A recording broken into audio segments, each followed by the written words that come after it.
A surprise name teeing it up at the recent Dunhill Links Championship in Scotland was American Ryder Cup star JB Holmes. The PGA Tour player opted against competing at the Safeway Open in California to make the most of an opportunity to enjoy playing links golf on some of the game's most historic courses. You know, it's something that I've thought about for years, just wanting to come over, and it just hadn't worked out on my schedule. And it's such a cool event to be able to play St. Andrews and Carnoustie.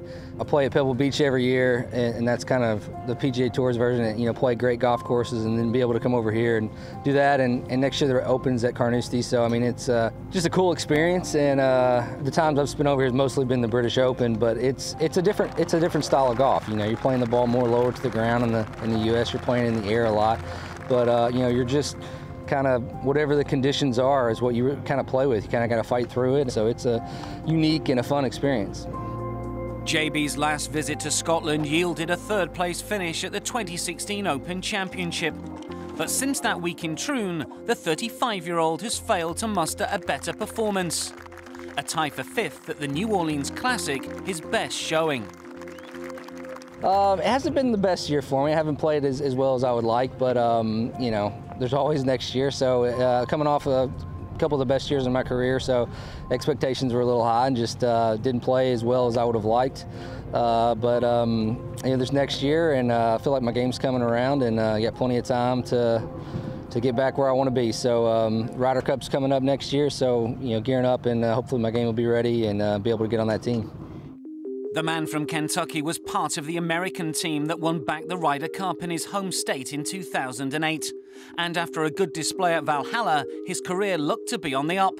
However, after pulling out of the 2011 PGA Championship with symptoms of vertigo, JB underwent brain surgery to deal with the problem.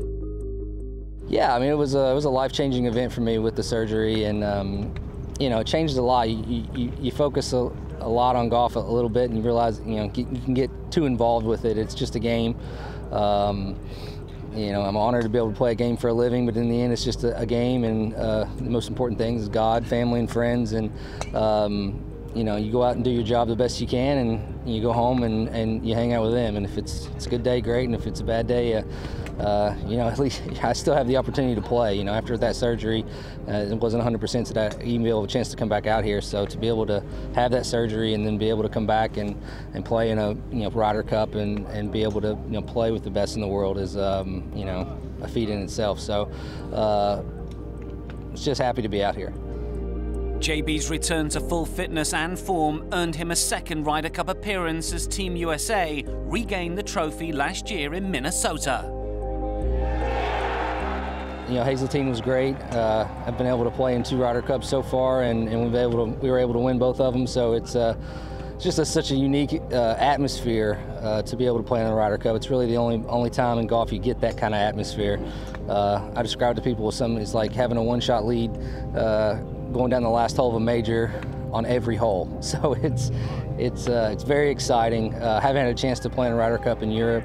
I think that would be awesome. The fans over here are usually fantastic for the British Open, and I'm sure it would be a great atmosphere to play in. So even though that cheering, they'd be cheering for the other team, y'all got a lot of good songs over here. So but it's always neat when the crowd, when they come over, and very energetic. So I couldn't imagine how amped they would be over here. So hopefully I can get on that team. That would be an amazing opportunity, and we'll see how the year goes. The next American Ryder Cup team is likely to be extremely strong, but a player with JB's power and personality would be a valuable asset.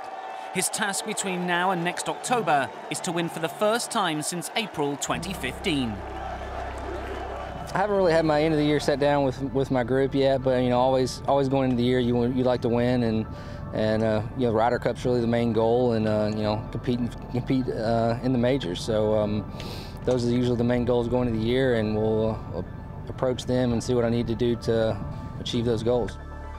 The American finished tied for 59th in Scotland. The clock is ticking on Ryder Cup qualification, but don't be surprised to see JB in red, white and blue again if he rediscovers his best form.